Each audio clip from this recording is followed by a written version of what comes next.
வணக்கம். உங்கள் நட்பு வட்டாரத்தை மிகச் சீக்கிரமே உருவாக்கிக் கொள்ள வேண்டுமென்றால், அடுத்தவர்கள் பேசுவதை கவனமாக கேட்பதும், அவர்களை பேசத் தூண்டுவதும் தான் ஒரே வழி. இதைத் தவிர வேறு ஒன்றுமே இல்லை.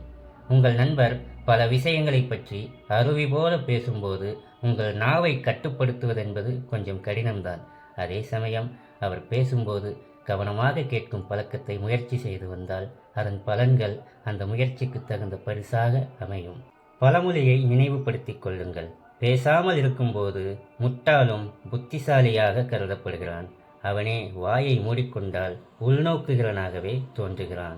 அறிவு வல்லமையாக கருதப்படுகிறது. அந்த வல்லமையை பேசுவதன் மூலமல்ல, கேட்பதன் மூலமே நீங்கள் பெற முடியும். எப்போதும் பேசுபவராக இருக்காதீர்கள். நீங்கள் தகவல்களை சொல்பவராக இருந்தால் உங்கள் அறிவு வளர வாய்ப்புகள் மிக குறைவு.